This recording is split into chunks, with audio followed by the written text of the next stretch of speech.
آ گیا چھا گیا اور انصاف کب ہوگا بول بالا، یہ امیدیں ہیں جو عوام نے ان سے منسلک کی ہوئی تھیں، اور اب وہ وقت آ گیا کہ قاضی صاحب ان امیدوں پر پورا اترے۔ 15 ججز یعنی جنہیں جج موجود ہیں سارے بیٹھے ہیں، اور کیس جو ہے وہ چل رہا ہے کہ جناب پارلیمنٹ کو قانون سازی کا اختیار ہے کہ نہیں ہے۔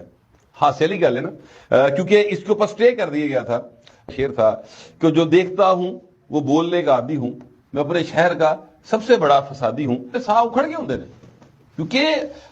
15-20 سال تھلے نو لگے ہوندے نے، اس تو بعد کو 5-7 سال سپریم کورٹ، اس کے بعد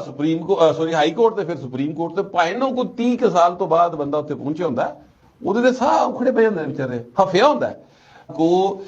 پاکستان کی جڑوں میں بیٹھنے والا جج سمجھتا ہوں۔ سر آج اس کا تذکرہ ہوا ہے، اس بات کا تذکرہ آج سپریم کورٹ کے جو فل کورٹ ہے اس میں سر ہوا ہے۔ میرا خیال ہے شاید جیسے قاضی فیصل صاحب نے بات کی ہے کہ سپریم کورٹ نے جو بدترین اسی جڑا جو بیٹھے ہیں نا، یعنی مطلب ان کا کہنے کا یہ تھا وہ ریکارڈ ایک کا فیصلہ تھا، ٹھیک ہے، کنے کیتا سی پائن ڈپر صاحب نے، یعنی وہ اپنی پریورٹیز بتا رہے ہیں، اور میں ایمانداری سے سمجھتا ہوں کہ اگر جسٹس قاضی فیصل صاحب یعنی پورا ایک پلان اور جو کہ مستقبل میں بھی اس پر عمل درآمد ہوتا رہے، کچھ اس طرح کی کوئی جڑی ہے نا سین بنا دینا کہ جناب جسٹس فوری طور پہ ہو، نظر بھی آئے، ٹھیک ہے،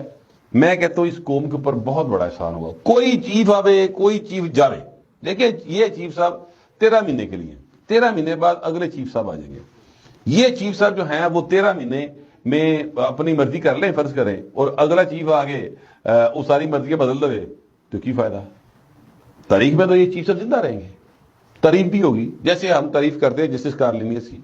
جیسے اور بہت سارے ججز کی تعریفیں کی جاتی ہیں۔ لیکن پاکستان دے عوام تے رل گئے نا 13 مہینے بعد پائے نا، لہذا وہ جو ٹائم ہے نا سر